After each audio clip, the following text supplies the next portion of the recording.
Where are you going, Holmes? Have you been invited somewhere? We have been invited, Watson. We have. Where to? To the Baker Street Irregulars' annual dinner. They sent us an invitation. It is on the table. A dinner? How could those street urchins afford anything like that? I can't understand your interest in them, Holmes. They're dirty. They wouldn't hesitate to steal your wallet. Watson, you should be excited. It is a secret dinner. Its location changes every year. Read the menu. Sounds mouth-watering. All right. We, the secret police of Baker Street, invite you, Sherlock Holmes, and Dr. Watson to our annual dinner. Menu, entree, frozen rat-head salad. Is this a joke? Not at all. Pray continue. Main course, sow's udder in Danny Nutcracker's way. Sounds disgusting, Holmes. Hedgehog goulash. Street turnips in homemade juice. And it goes on. I can hear them on the stairs now. Oh, we can't go there. We can't eat that. Watson, you'll hurt the feelings of those poor children. We have to go. Oh, Mr. Holmes. It is fine, Mrs. Hudson. Mr. Holmes! Wiggins, Dr. Watson is getting ready. He will be delighted to join us. You don't look well, my young man. Is there something wrong? Don't tell me the dinner is cancelled. Mr. Holmes is my brother Leighton. He's in a prison cell. They say he's killed 2 men. You have to help us, Mr. Holmes, 'cause I know he didn't do it. Where is he now? From what I've heard, they took him to the yard, and they gave him a good beating already. You know what they're like. They'll hang him. They won't look any further. Holmes, we have to help him. And forget about the dinner? Wiggins, I'll take the case. You're fantastic, Mr. Holmes. I'll be waiting for you at the crime scene. You'll be there, right? It's on Half Moon Street in Whitechapel. Very well.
Please, gentlemen, leave the scene now. Oh, Mr. Holmes, is that you? Good evening, Constable... Constable Marrow. I was here with Inspector Aberline during the Ripper case, Mr. Holmes, back in '88. But then this is nothing like that case.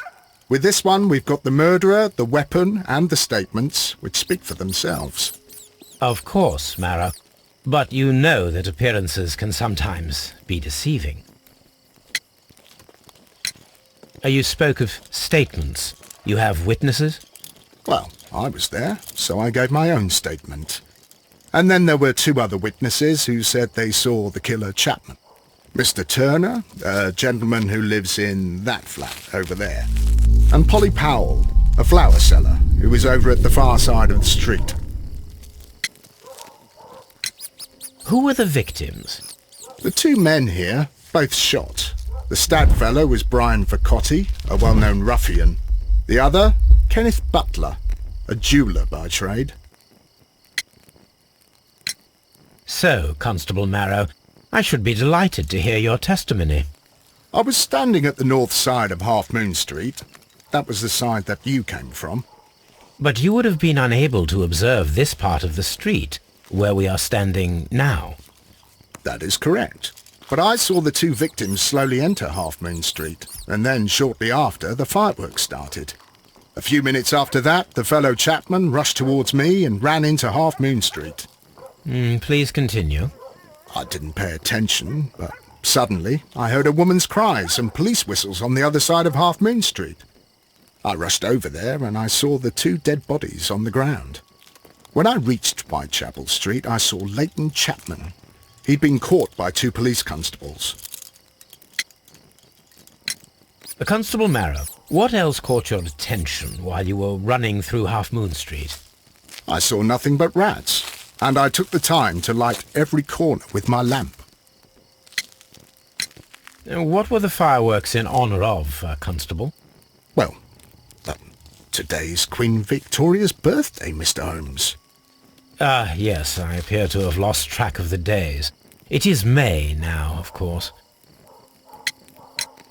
Did you hear the shots? I didn't hear any shots.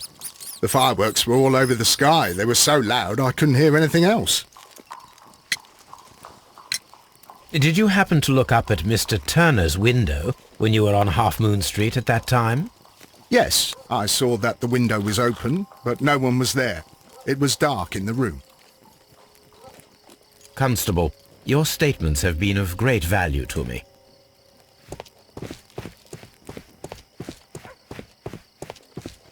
I'm always wondering what's on your mind, Holmes. A fairly long pole with a forked end.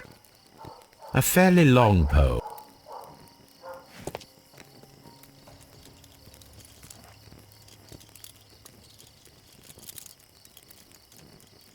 A tattoo from Westgate Prison.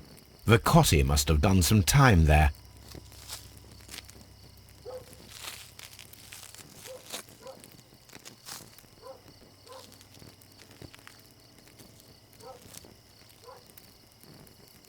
He tried to stop the bleeding with his hand. Death was not instant. The bullet penetrated his stomach, a dreadful wound.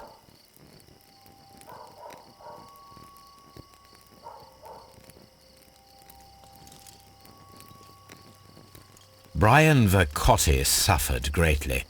What a terrible way to die.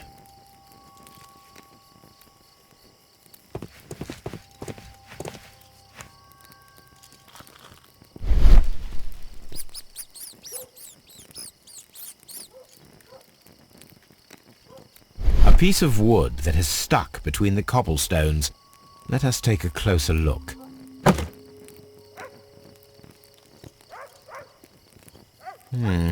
This shard of wood is quite new. The bullet struck his head. This man didn't stand a chance.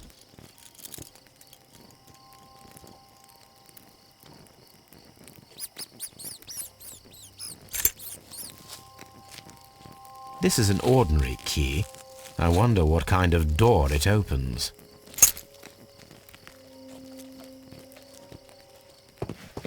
It would be my pleasure.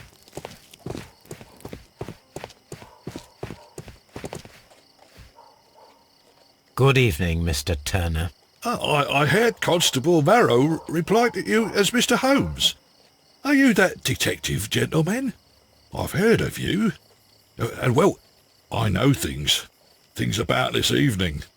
Excellent. Might we hear your story? Could you tell us everything that you may have seen or heard? I was already in bed when the fireworks started. A few moments after, I clearly heard 2 gunshots from outside. Please continue. I quickly got up and I grabbed the lamp from my nightstand and I rushed towards the window. I looked down and I saw 2 bodies. And there was a man with a gun who was standing nearby. Where exactly? Well, near this body. Did he notice you? I don't think so. He rushed towards Whitechapel Street without looking around.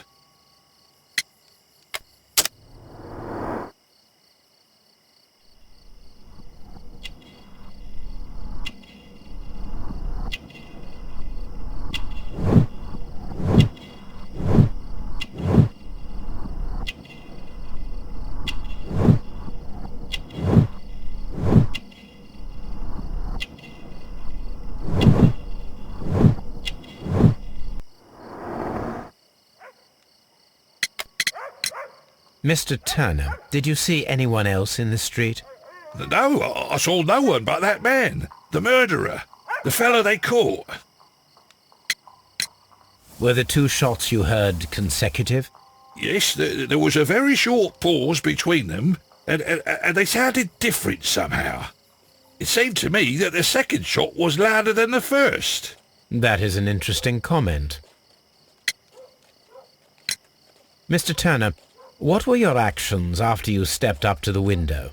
I was afraid that the man with a gun might return, so I stayed close to the window till I saw the policeman coming in the Half Moon from Whitechapel. Then I walked out to tell them everything I saw. You have helped us a great deal, Mr. Turner. Mr. Holmes, did you see my brother at Scotland Yard? Is he all right?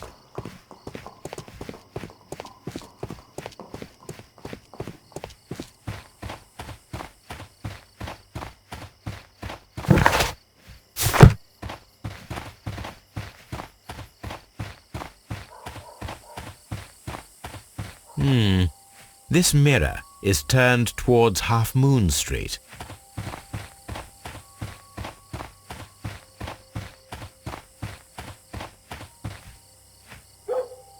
Mrs. Powell? What do you want? My name is Sherlock Holmes. I'm assisting the police with their investigation of the crime that took place this evening. Well, I've already gave my testimony, but very well. Could you tell us everything that you may have seen or heard? Yes. I was selling my flowers as usual, and then the fireworks began, in honour of Queen Victoria. I enjoyed those. But then, all of a sudden, a young lad ran out of Half Moon Street and stopped just by me. He had a gun in his hand. He was like a ghost, and all covered in blood. It was dark, but I could see him, because of the flashes from the fireworks. And then? I screamed as loud as I could. I knew that a policeman should be on duty in the vicinity. He had no time to escape. 2 constables got him. Then another constable came out from the very same street, and I heard him talking of a horrible murder.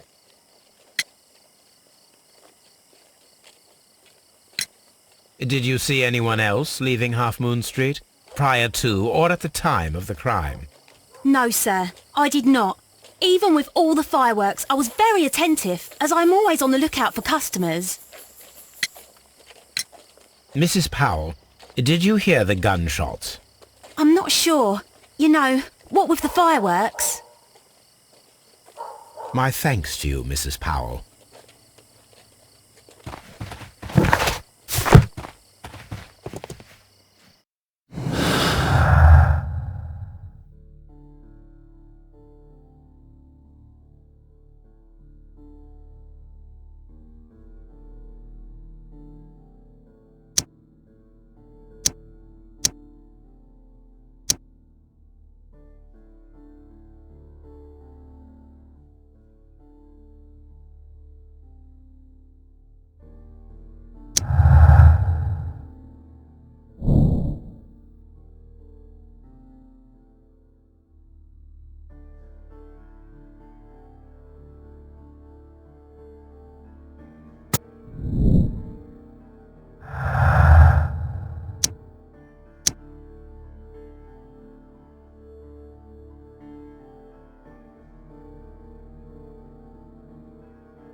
Mr. Turner, you have stated that you remained close by your window after the crime, is that correct?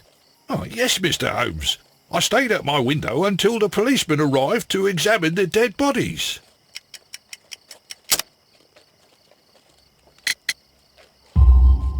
That is very interesting, Mr. Turner.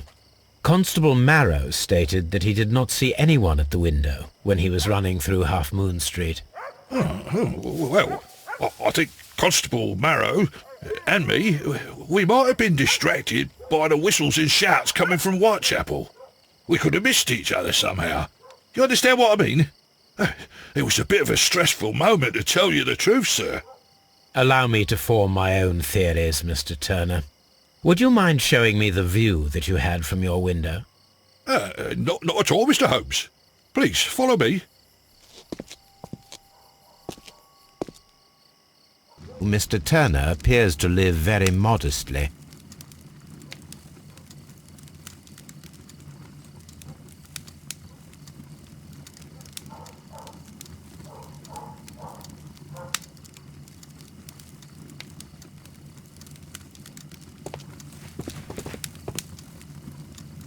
This fire is dying out.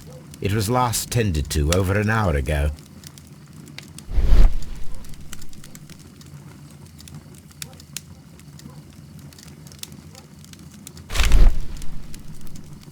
The papers are almost entirely burned. I am unable to see what's written here. These words are illegible. The papers were thrown into the fire just a short while ago.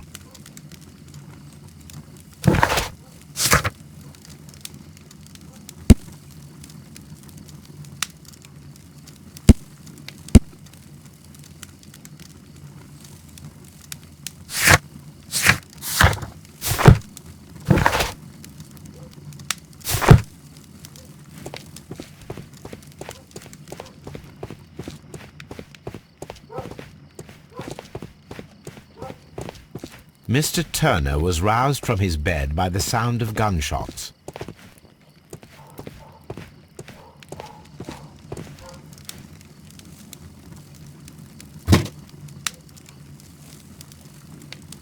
This walking stick is broken. It was placed here quite recently.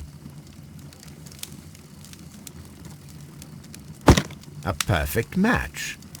So, Mr. Turner broke his stick when it became stuck between the cobblestones. He did not mention that he was so near to the victims.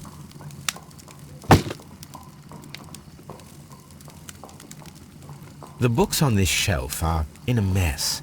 It looks as though Mr. Turner was trying to find something in a hurry here a short while ago.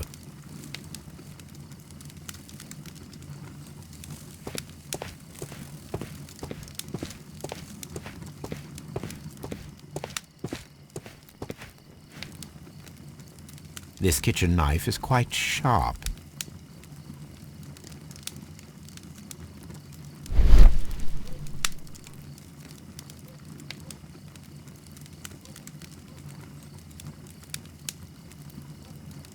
There are pieces of shredded paper scattered over the table. This kitchen knife was used to cut the paper.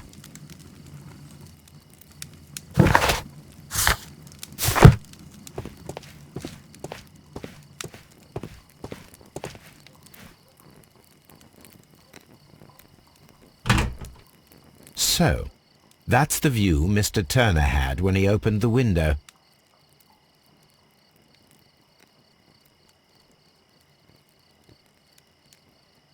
The dead body of Kenneth Butler.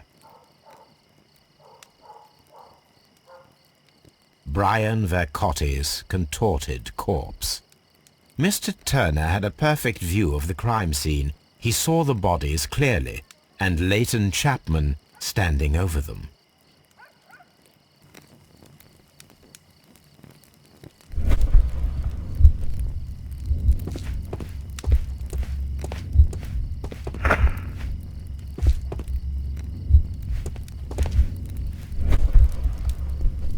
Anything else you would like to know, Mr. Holmes?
No, it didn't happen this way.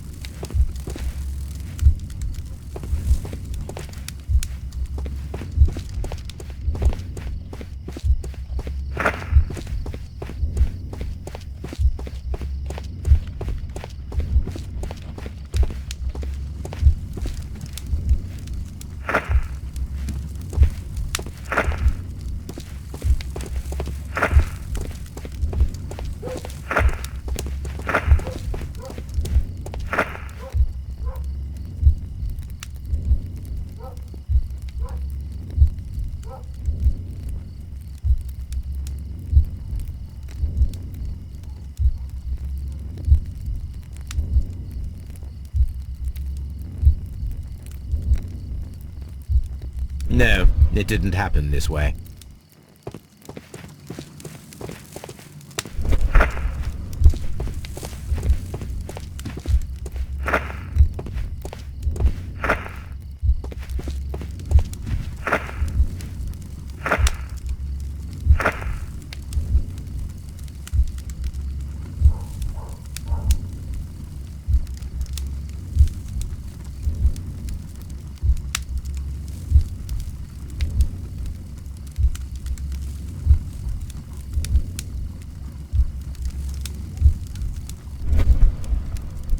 So Mr. Turner used a book to hide an object that he found on Kenneth Butler's body. The question is, what did he find?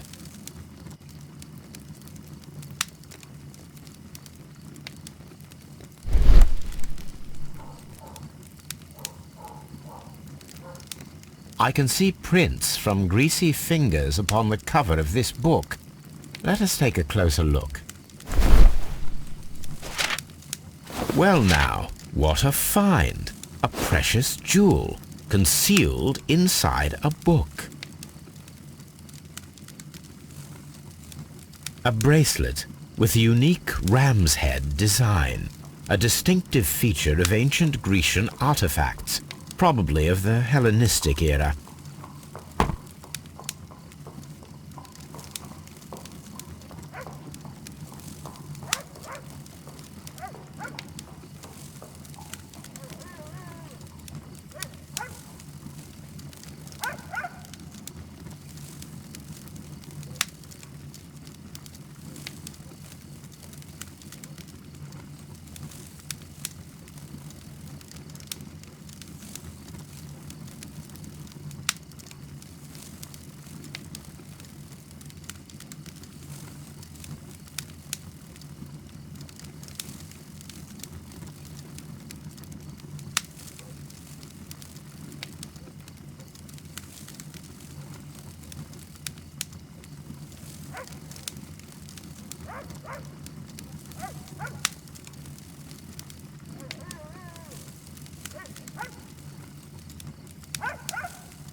Mr. Turner, how would it be possible for a man of advanced years, such as yourself, to rush from his bed to the window in a matter of seconds, as you have stated? Well, I'm able to move very quickly, despite my age, and when the situation requires it, Mr. Holmes.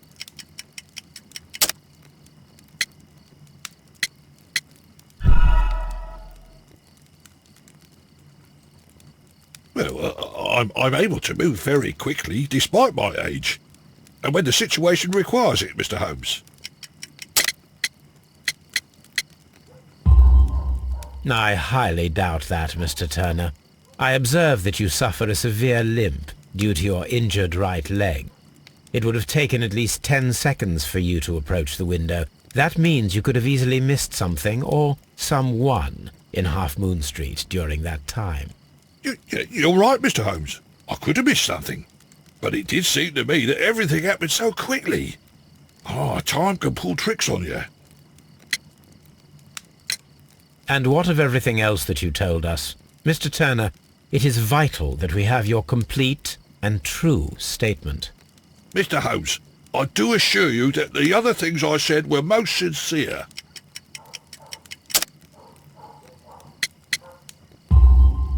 Mr. Turner, you were not sincere with me. Not then, and not now. But Mr. Holmes... This, Mr. Turner, does not look like anything that a poor man might possess. It is worth more than the home that you live in. I can explain. No, merely correct me if I am wrong. You saw Leighton Chapman through the window, but you also noticed a glittering object on the ground, this precious jewel.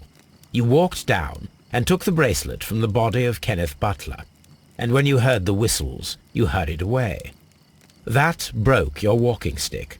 It caught fast between the cobbles. Constable Marrow was unable to see you in the window as you were climbing up the stairs on your way back to your flat. Upon returning home, you hid the precious jewel inside a book. Mr. Holmes, please don't send me to prison. I didn't do anything bad. I'm just a poor man. When I chanced upon the bracelet, I saw it as an opportunity to make a little money. I was desperate. I only took the bracelet, that's all, I swear. You made a mistake by lying to me. But you are not a criminal. I believe that. Although I must return this bracelet to its rightful owner.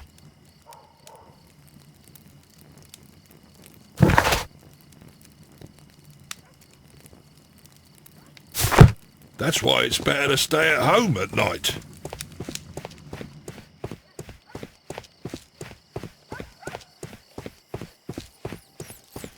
It would be my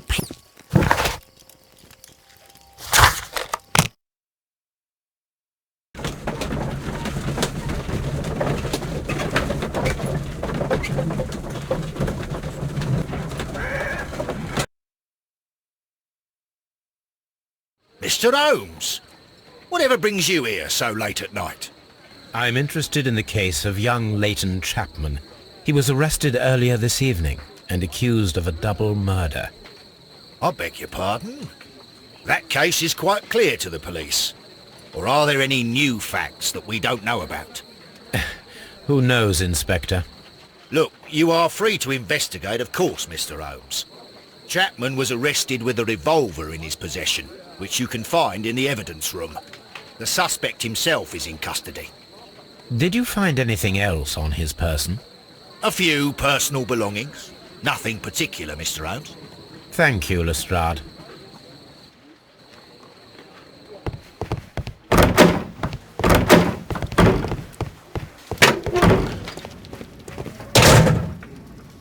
So this is the gun that Leighton was holding when he was caught by the police. It is a Webley revolver, a reliable weapon.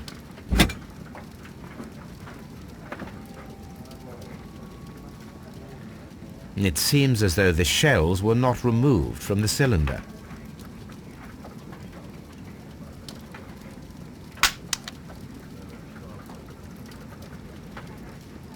Two out of the 6 shells have been fired. There were 2 shots. These cigarettes are filled with cheap tobacco. Nothing interesting. A cheap watch, bought with his own money, no doubt.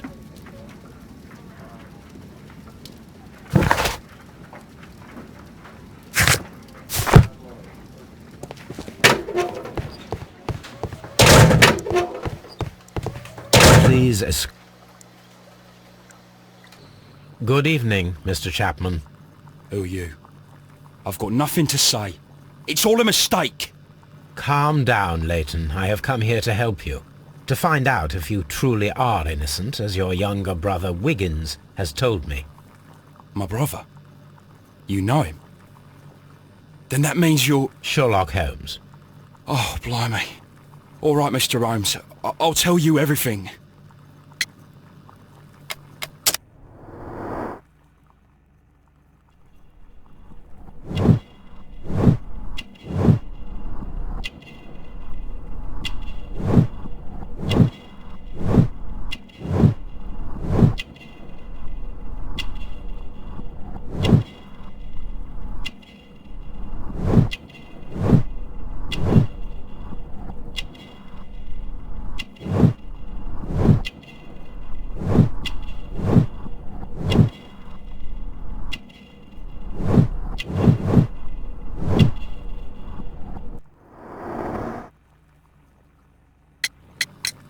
Good. Tell me your account of what happened.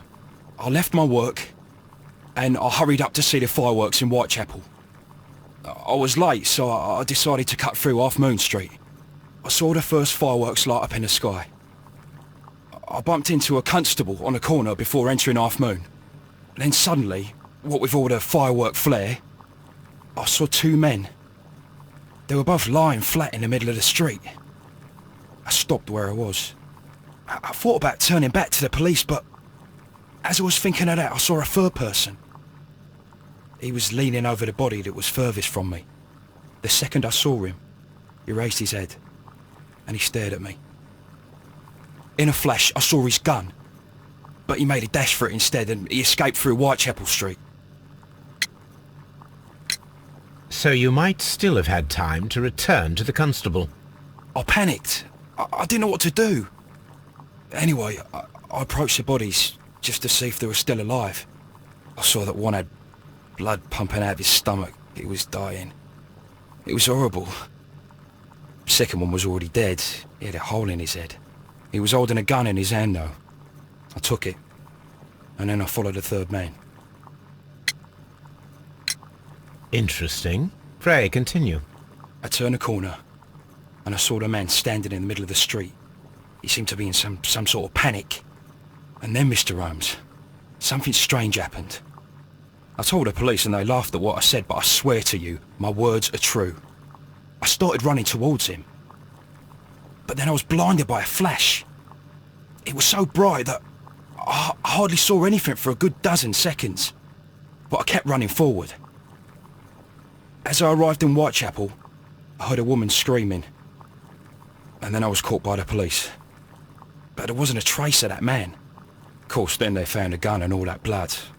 I couldn't see the murderer escaping and all that mess. Perhaps I was still half-blinded at that moment. A thrilling account, my young man.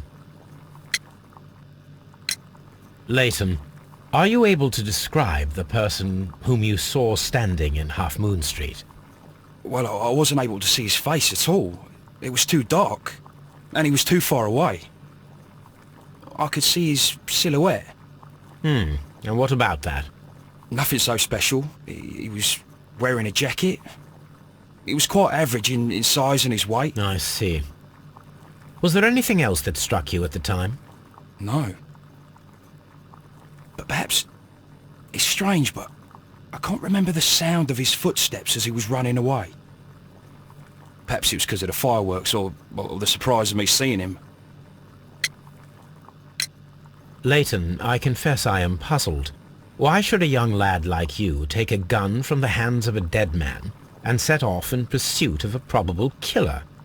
I know. I keep wondering that, but at the time it was like a reflex.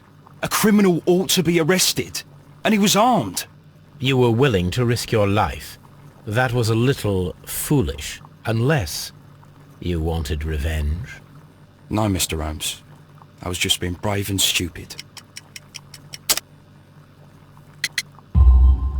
I'm sure that you were, but I believe that you may have recognized one of the victims, Brian Vercotti.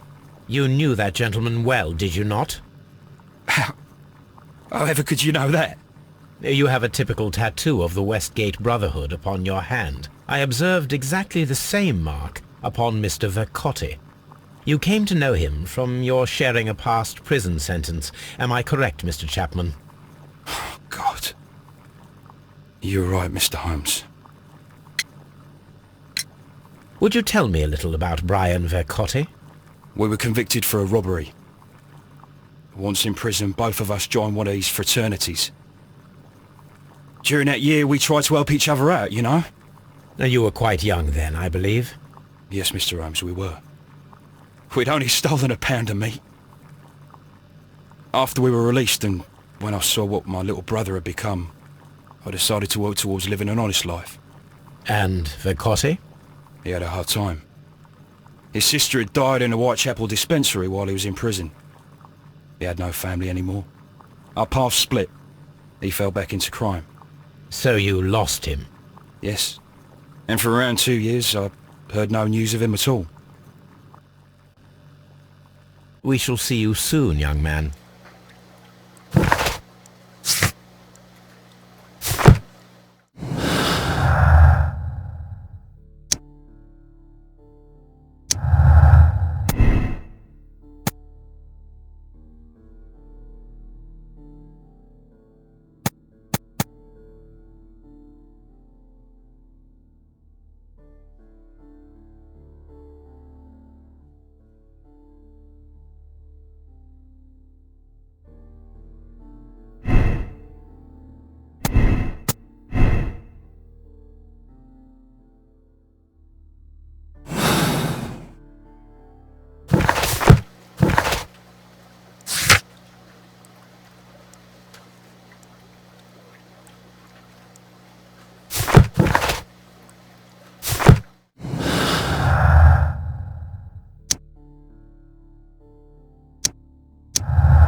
Leighton Chapman, you did commit a double murder in Half Moon Street.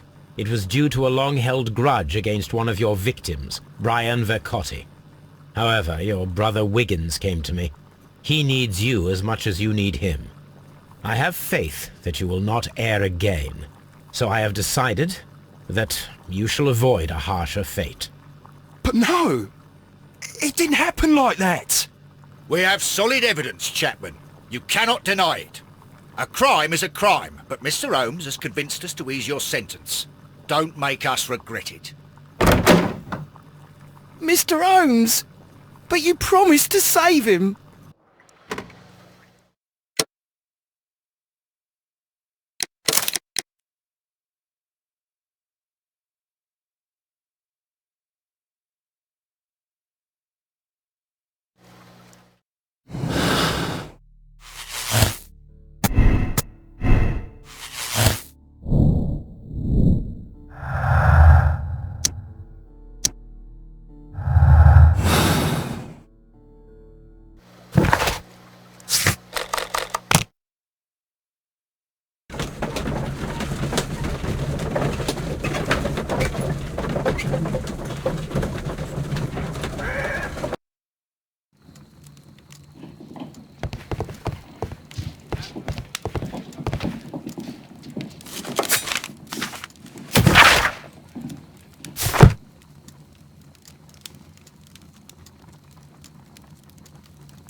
That is...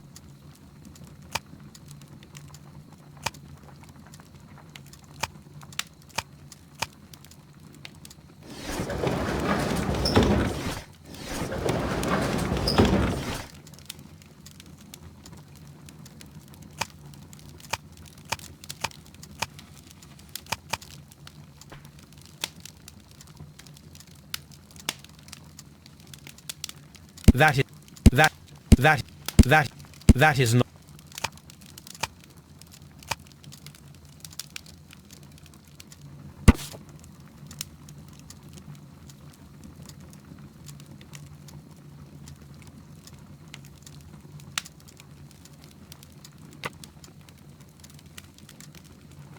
Here it is.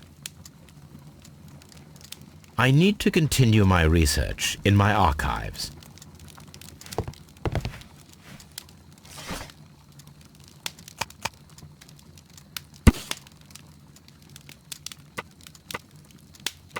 Here it is. One of the victims, Kenneth Butler, was involved in the story of the stolen Hellenistic treasures. A visit to his pawn shop should tell me more.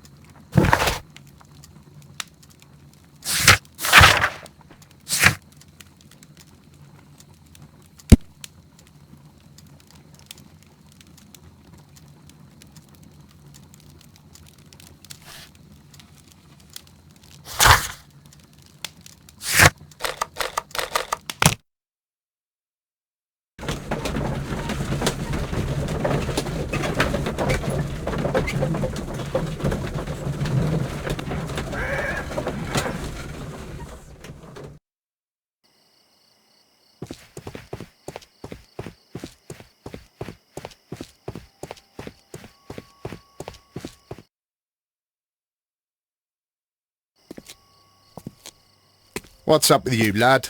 What are you waiting for? I'm waiting for my brother to be released. Your brother? The one that you caught, beat up and imprisoned. Ah, the murderer. He ain't killed no one, copper. Watch your mouth, lad, else you'll be joining that worthless brother of yours. A fairly long pole with a forked end.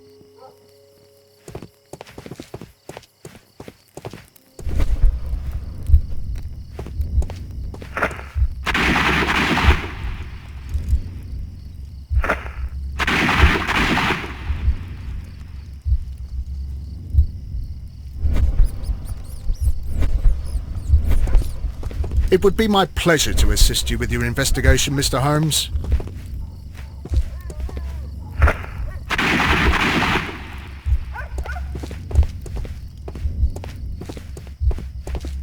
I am unable to see any higher. I need to find something to lift my lamp.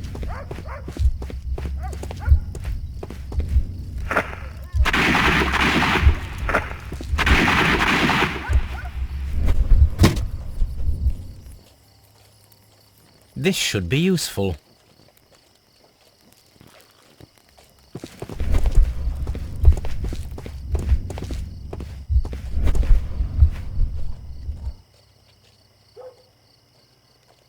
Nothing interesting here.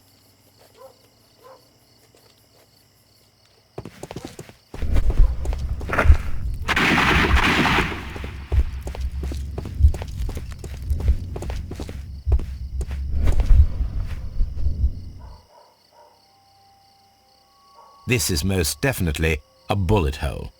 The brick cracks are fresh. Watson, there was a third shot fired in this street.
Constable Marrow, I would value your assistance in this investigation.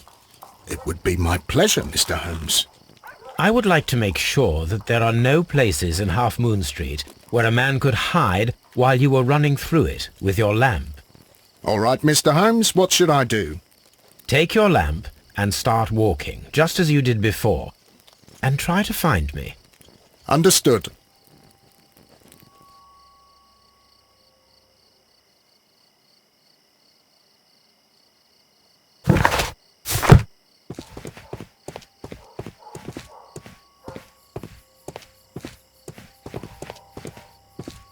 I can see you very well, Mr. Holmes. All right, Constable. Let's try again. I'll find another place to hide.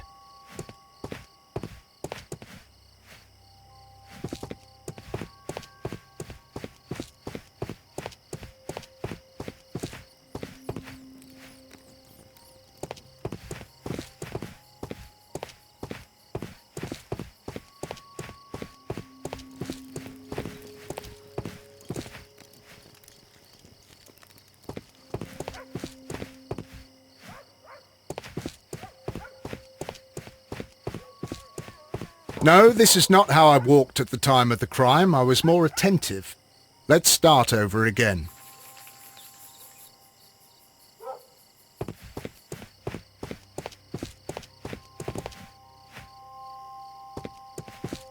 Here you are, Mr. Holmes. All right, Constable. Let's try again. I'll find another place to hide.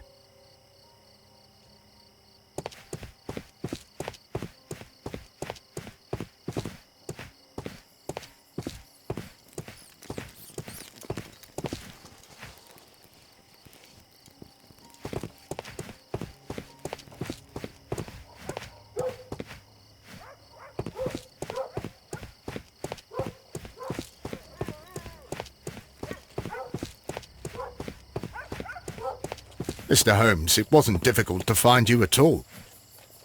It is obvious now. No one could escape Constable Marrow's lamp while hiding in the street.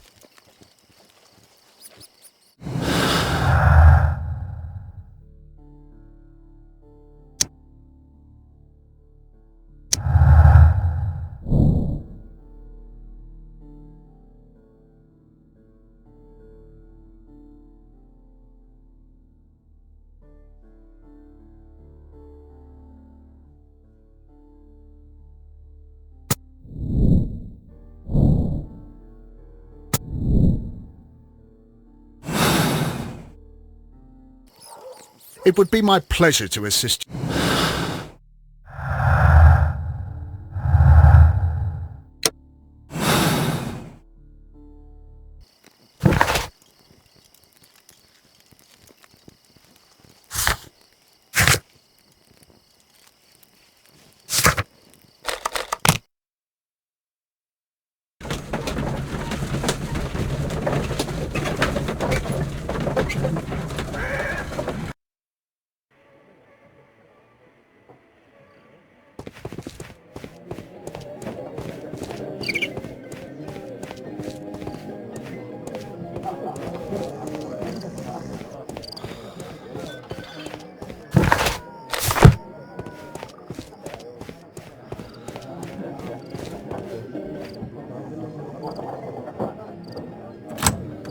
Mr. Butler's key matches the lock perfectly.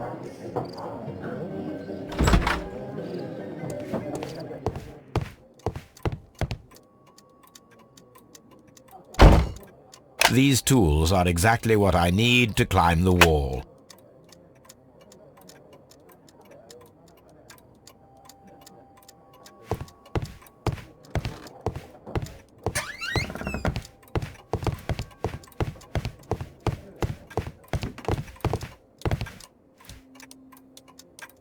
This is exactly what we need in order to imitate the flash of the fireworks.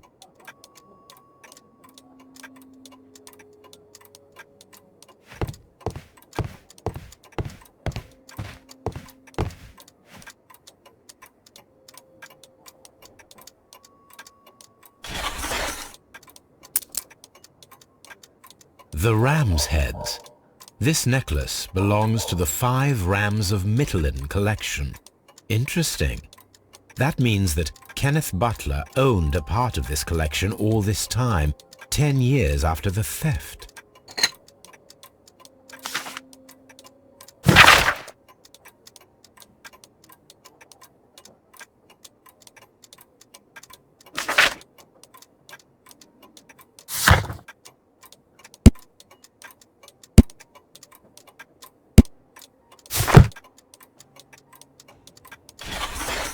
It looks as though Mr. Butler kept a careful record of his operations.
Why are you looking at me all the time like that?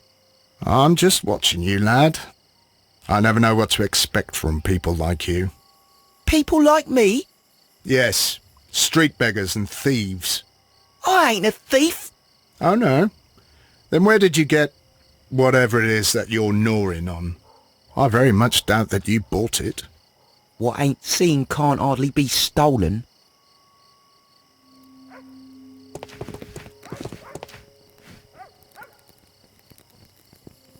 Constable Marrow, Watson, I would like to perform another kind of reenactment with your help.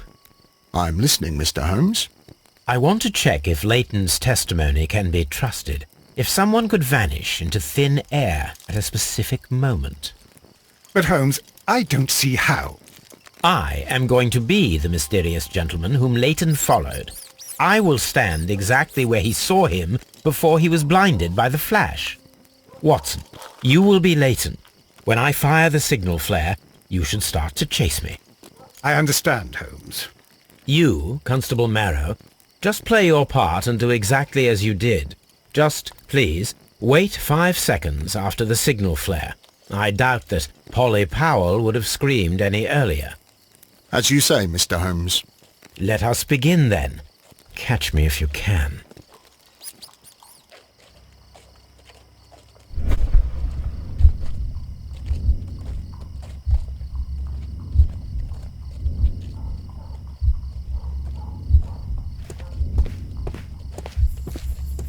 This wall is cast in shadow. It would be difficult to see anyone scaling it.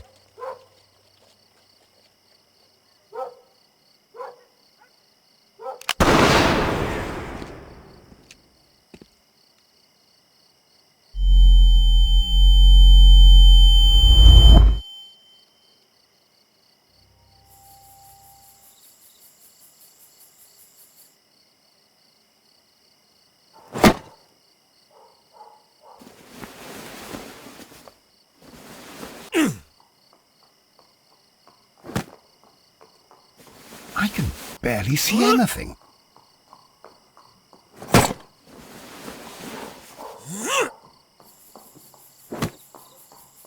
Holmes? Are you there?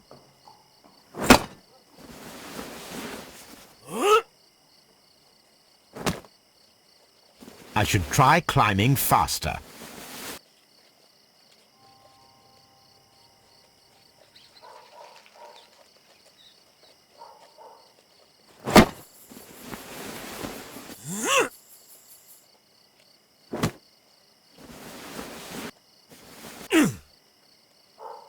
I can barely see anything.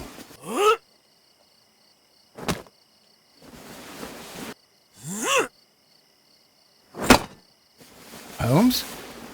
Are you there? Where is he? My God, a man can't just disappear like that.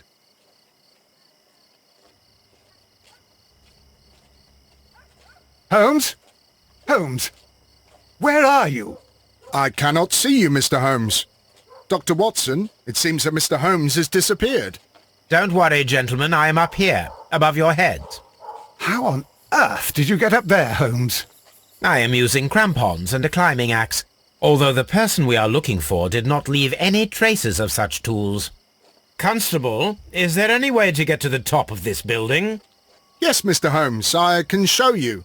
The door to the building can be found from Whitechapel Street. Gentlemen, I am on my way down.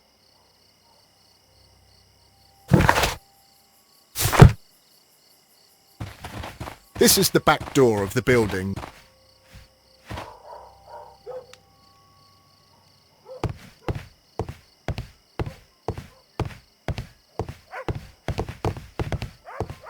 These shards of glass are from the window above.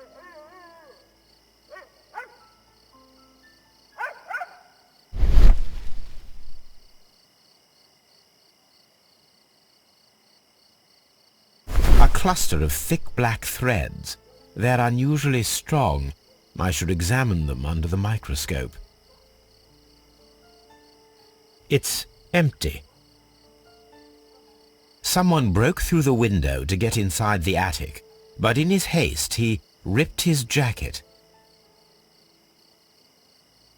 We can conclude that the person whom Leighton saw climbed up the wall, broke into the attic window, and escaped through the hatch.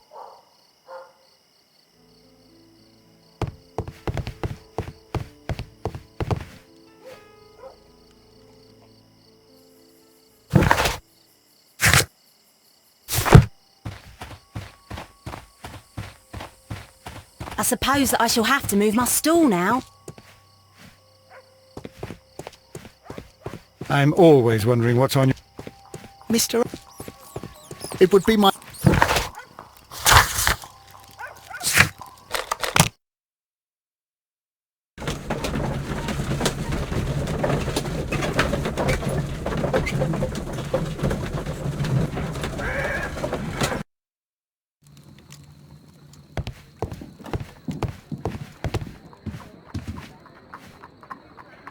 Let us take a closer look.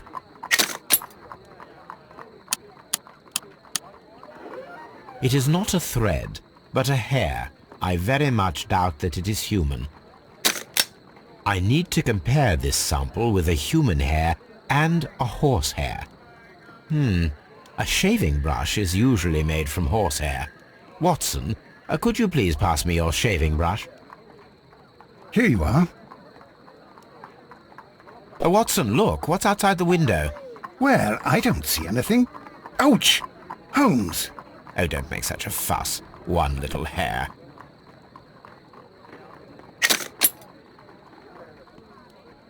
Human hair is significantly thinner than the black sample. The horse hair is thinner than the hair that we found. So, this black hair belongs to an animal, and it is larger than a horse. A hair from a large and exotic animal.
Wiggins is currently at Half Moon Street.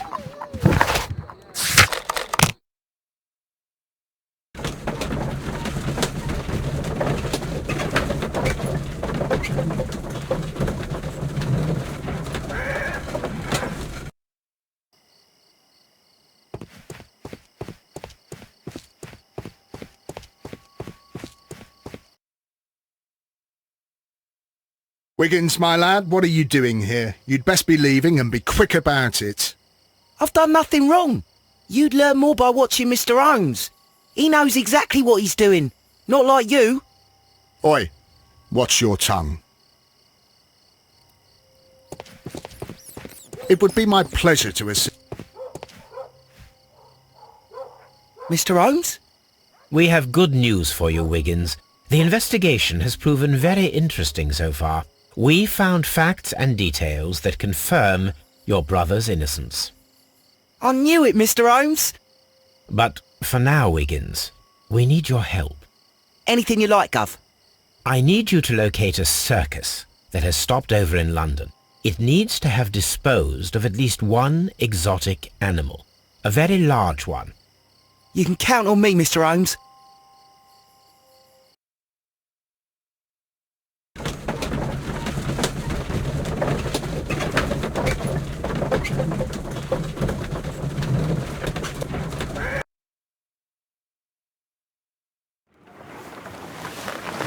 I do hope that those children don't get into trouble, Holmes. Don't worry, Watson. I predict some news in 7 seconds. Mr. Holmes, we found it. Here it is.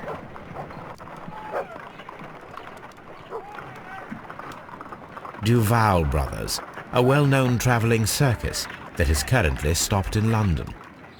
And this is a young Indian elephant, the highlight of the show. I believe that is exactly the type of circus we are looking for. I'll pay it a visit.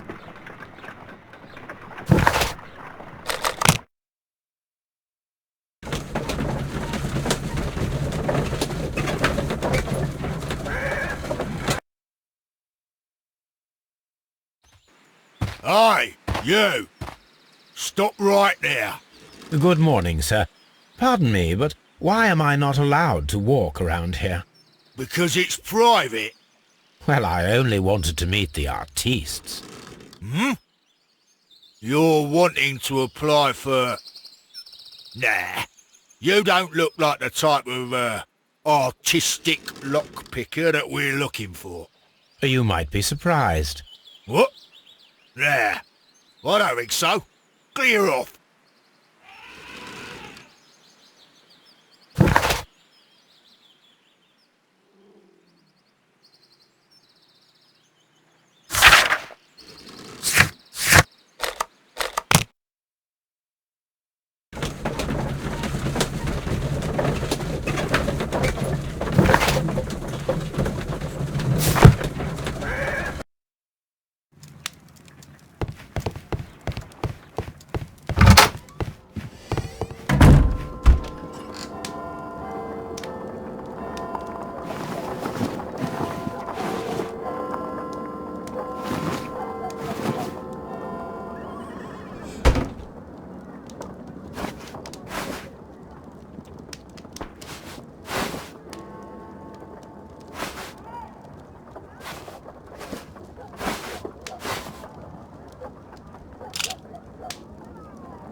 Spectacles are unpopular among thugs. I don't want to arouse suspicion.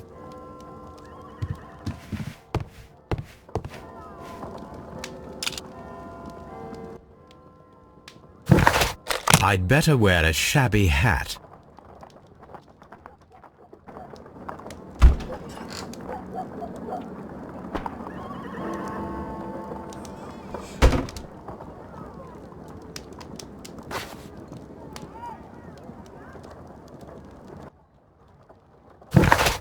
I'd better wear...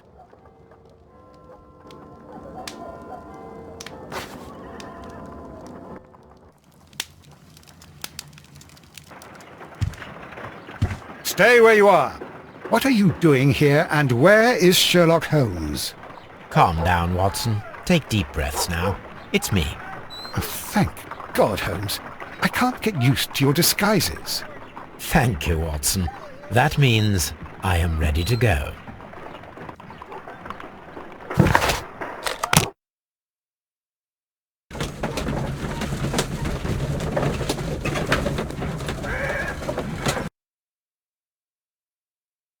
are you? What's your name? My name is Nigel. I'm here to open the locks. Talented, eh? Let's see. Go inside the marquee and show yourself to Charles Foley.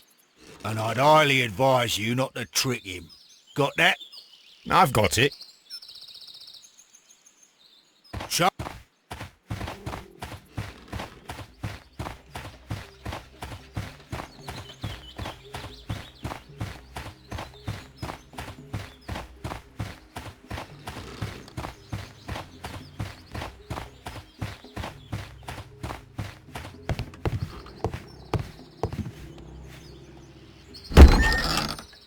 So, everything is here, just as you asked.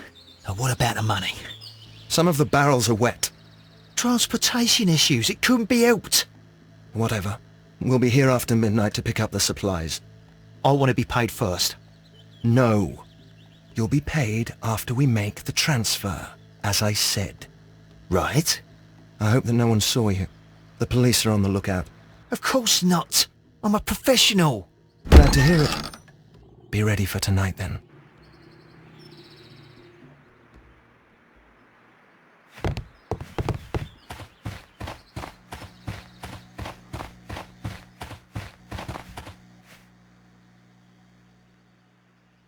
From lambs into lions. Those are words of encouragement and defiance. That's a picture of a contemporary gentleman wearing a Robin Hood hat. Interesting. This poster was clearly made to fire up rebellion amongst the people. This printing press is old, but still quite capable of printing hundreds of pages per day. There are enough posters to paste across half of London's walls.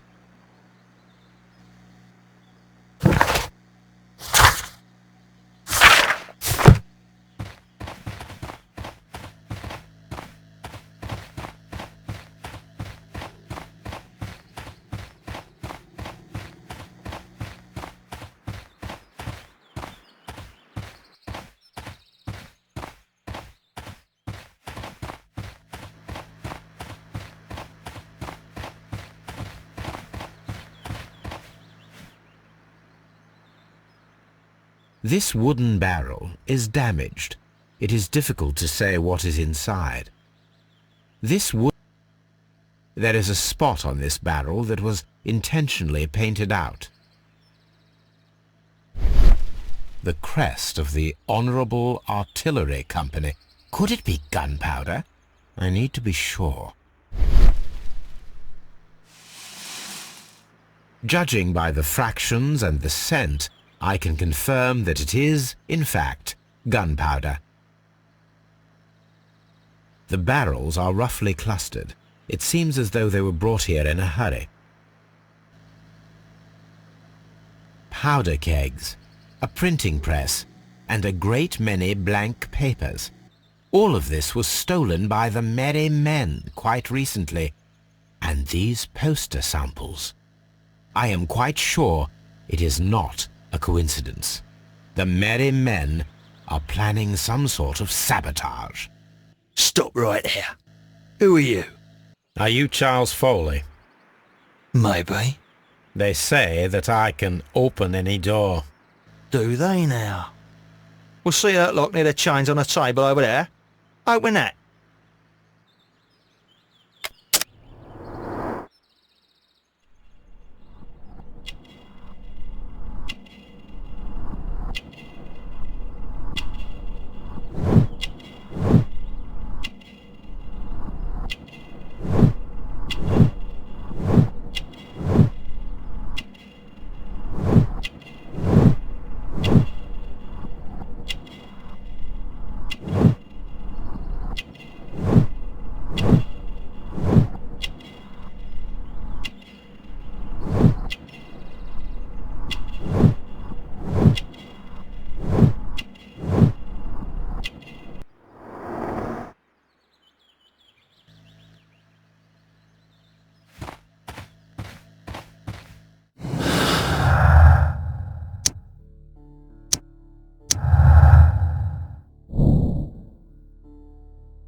Oh, well, they're right.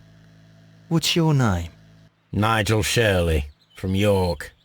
Ah, Nigel from York. Never heard anything about you. How'd you hear about me?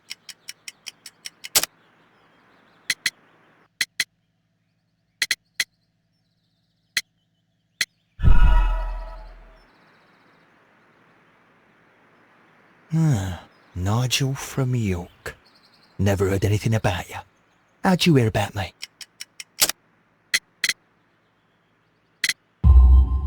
It's a long story. I met your brother, Vincent the Butcher Foley, in prison. He told me all about his betrayal and all about you. Before I was released, he told me that you might find a job for me one day and pay me some money for me craft. Well, he died. 7 days ago, in prison. I'm sorry to hear that. That's all right. The traitor has paid the blood price for it. And you'll do the job anyway, because I need a talented lockpicker. I know just where to search for his legacy. It's all about the Hellenistic treasures, isn't it? Osh, you fool. Now, listen up. You'll come with us tonight, and you better mind yourself. Us? Wait, who's coming then?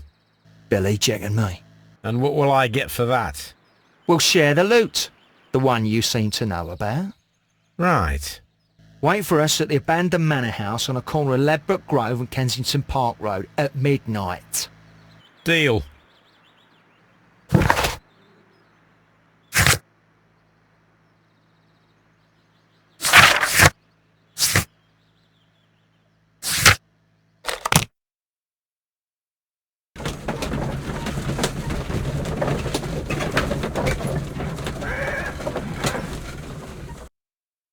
Here I am at the manor. Somewhere inside it are the Hellenistic treasures. This lock is quite old. It shouldn't be much of a challenge.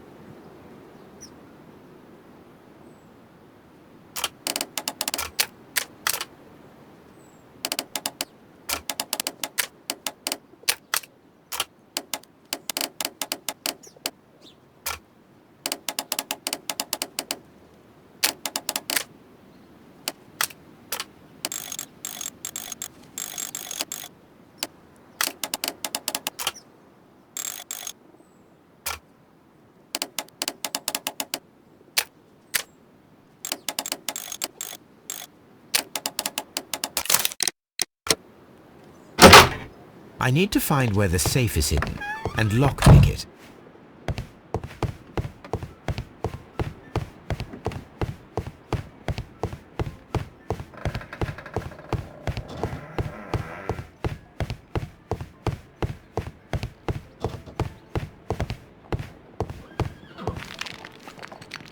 This cupboard is an absolute mess. Several books have fallen from the shelves. It seems as though this cupboard can be moved. I'll give it a try.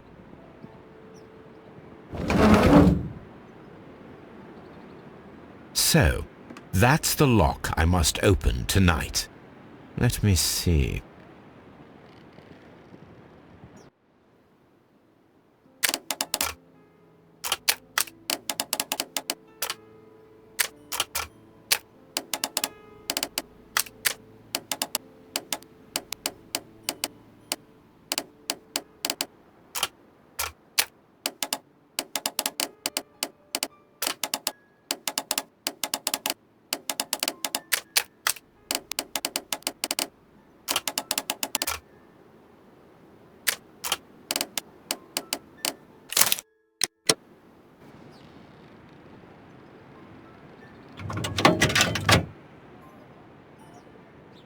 What a surprise! Another lock!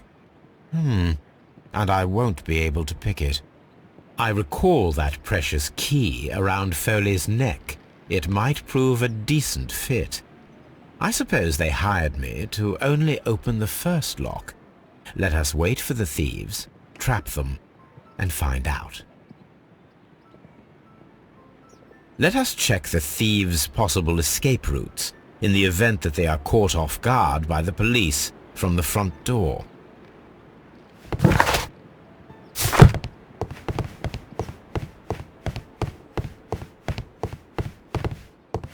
The thieves won't attempt to escape through the front door if the police are right behind it. The ground floor window is a perfect way to escape the police.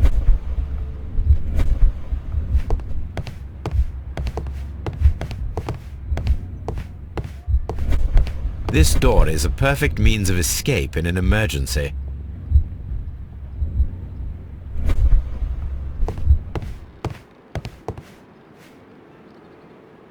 A solid rope.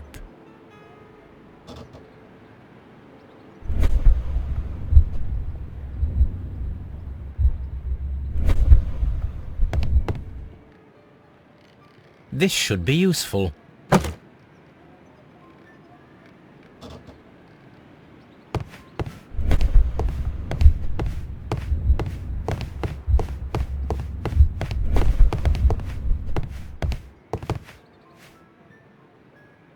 That is quite a heavy cupboard. This works very well. No one will escape through this window now.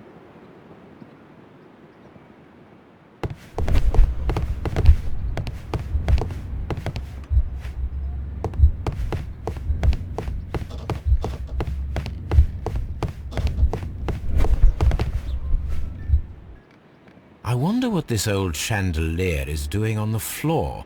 It looks as though it was poorly attached. I suppose that the thieves already tried to open the lock with this formidable hammer, but they were unsuccessful.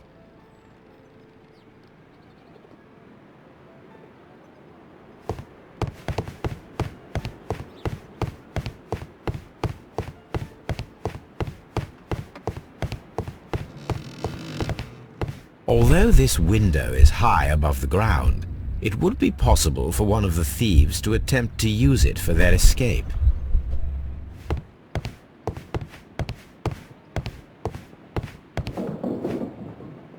This should be useful.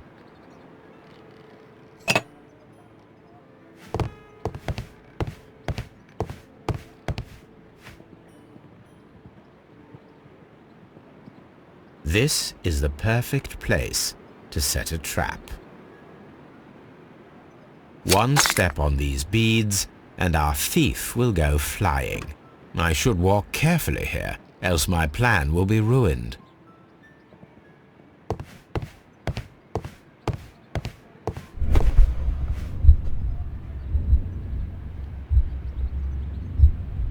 Any thief who finds his way upstairs will roll down very quickly.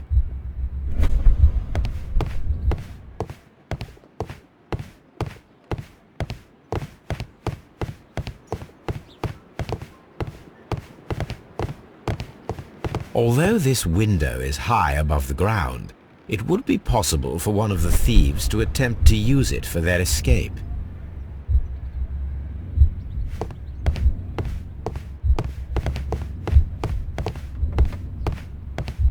The thieves...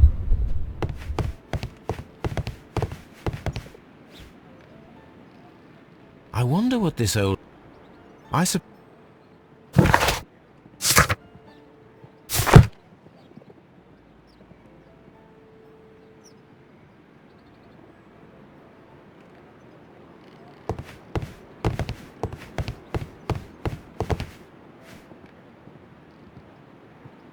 This door leads to a kitchen, which holds the shortest route to the back door. The door is now blocked. The door is now blocked.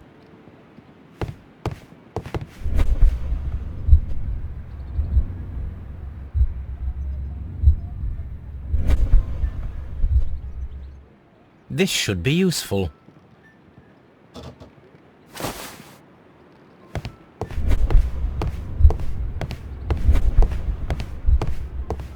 The door. This hatch leads to a cellar. There is no ladder. If anyone falls here, He will need assistance to get out.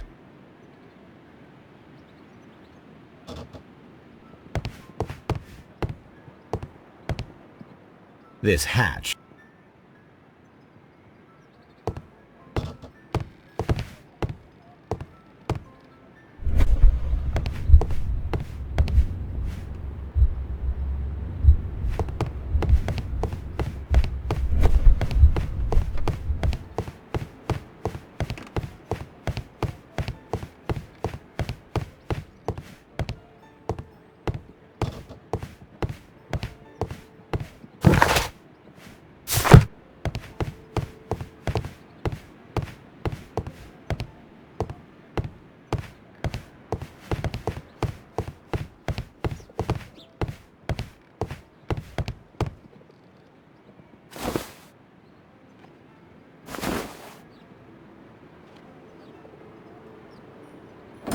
If anyone takes the hammer, the rope will uncoil and make the chandelier fall.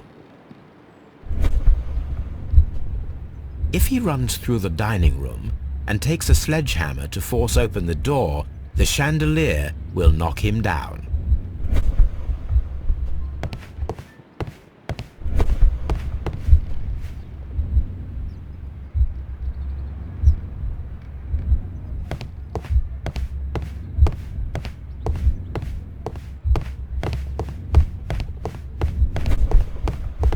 The thieves won't attempt to escape through the front door if the police are right behind it.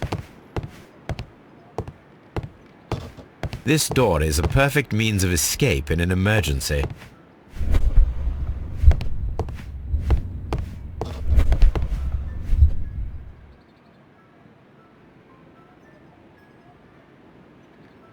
This hatch leads to a cellar.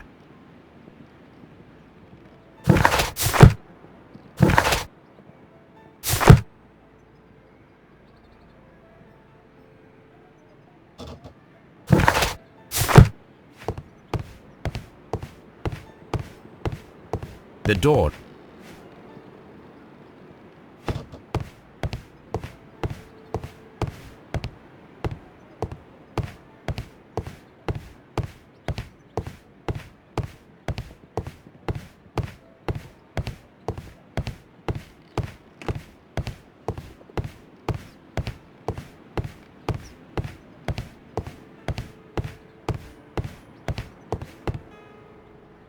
This should be useful.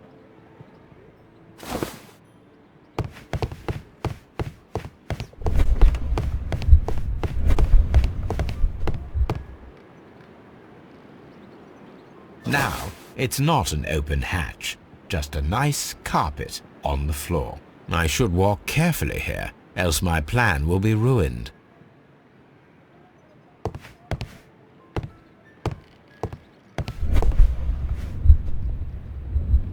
Now, if a thief runs through the kitchen, he'll pay a surprise visit to the cellar. The traps for my circus companions are all prepared. I can leave now, but I'll return later with Charles Foley and his companions.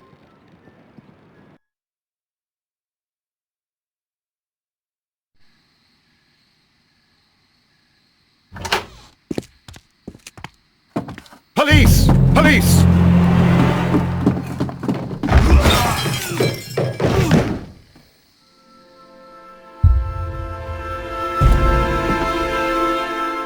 Stop where you are! Where are they? Trapped, Watson, with your assistance. How so? You sounded just like a real bobby, my dear fellow. You startled them into the traps. I did? I assure you, Watson, it was quite an entertaining show. They will not escape the house now. You scum!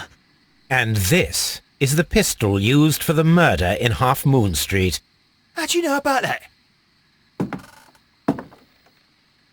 Have you closed the case yet, Sherlock?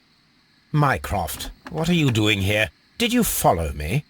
Sherlock, it may seem that I used you, but you should be pleased to know that you have served our Queen well, in this instance.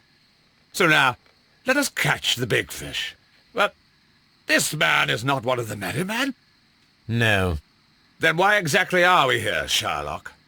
This gentleman, Charles Foley, has been involved in a double murder, and the hunter of a set of valuable antiques, the Hellenistic treasures, which disappeared in a theft many years ago. You're no better than the coppers!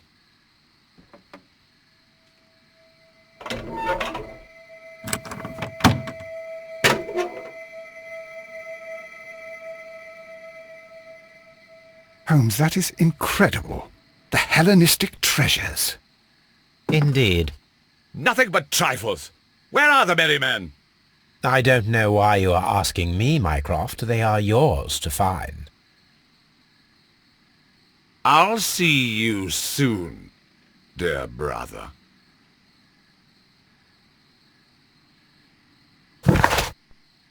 Don't move, you flim-flammer. The trap with the chandelier worked perfectly. Charles Foley has been knocked down. What a beautiful collection of art. It was thought lost.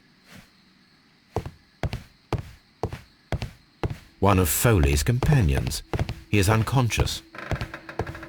One of Foley's companions. He is unconscious.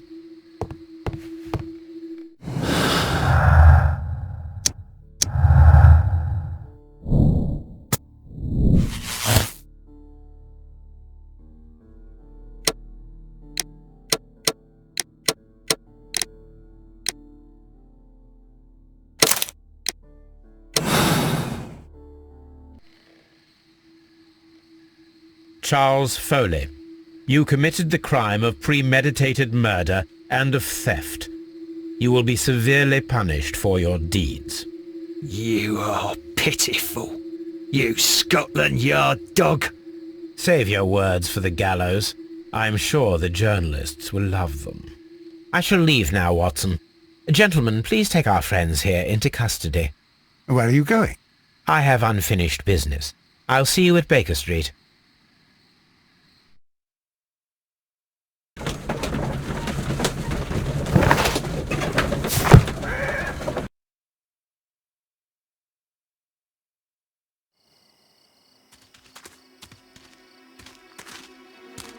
Be careful with the lamps.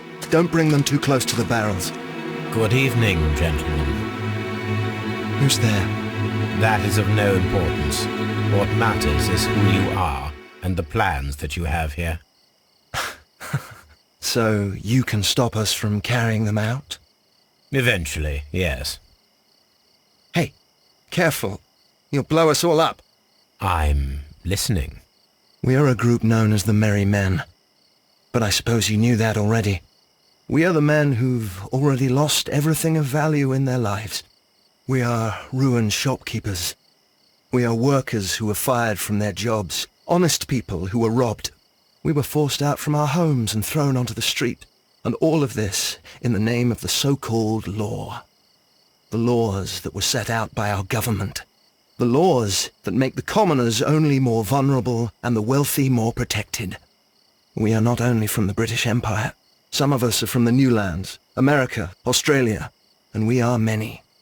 But men we are still, and we are merry for that we stopped being afraid. For those powers that be had done their best to plant the fear inside our souls, and we accepted it so easily. The fear advised us to keep our heads bowed. It prevented us from fighting. Bankers and politicians, they own our lives, our work, our bread, and they push us to compete between each other, just to see who may serve them better. But in the end, they are the few, so they are weak. They are nothing without their titles. We should not fear them. Our so-called masters should fear us instead. The time has come for our group to stand tall. Our great and many merry men. We are going to blow up the London Stock Exchange. No life shall be lost. But ownerships, debts, and property titles? They shall all be destroyed. They're only papers, after all. So many people will be freed over this night. That is a radical step to take. What result do you truly expect? Chaos. But soon people will understand that they are free, and that they don't belong to anyone.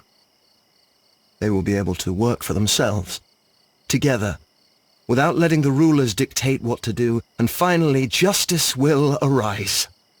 What you are intending to do is a crime. It is not justice. How do you see justice, then? Kids go to prison for a loaf of dry bread.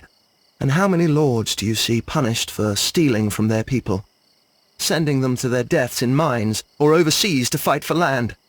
Our masters wouldn't hear us. So now it's time to sing the song of the merry men. Will you let us do our duty?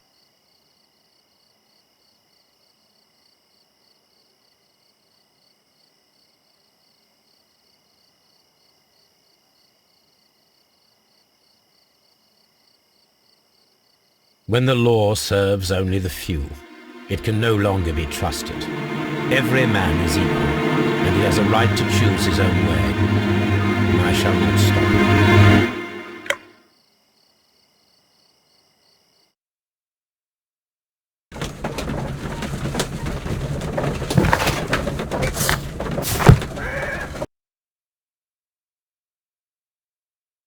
So, you're interested in Russian literature now? Quite, lately. It is an interesting book. I remember a few lines. Really? I tried reading it myself, but I had a hard time understanding it. Yes, Doctor. It's about intelligence. Sherlock, I vaguely recall one of the lines. Sometimes it takes something more than intelligence to act intelligently. There were also a few words along the lines of, pain and suffering are always inevitable for a large intelligence and a deep heart. Tell me, Doctor, does my brother show any signs of pain or suffering? Not that I know of. Because you see, Doctor, behind all of his masquerade, my brother does possess a deep heart. So deep that he does not recall where he places his love. Well, I'm sure that... His love and his duty that, in the first place, should be directed towards the Empire. For without it, we would be nothing. A country filled with uncivilized men. I should leave now. Sherlock, Dr. Watson. Holmes, what just happened? What was that? The start of a new world. Anything in the post, Watson? Any clients worthy of our attention? Only a second reminder from Mrs. Hudson about our new neighbour. She urges you to remove your... Oh, I don't care about that. Holmes, the lady who will be moving in shortly has requested the use of our spare room to place all of her boxes. Wait, what? A lady?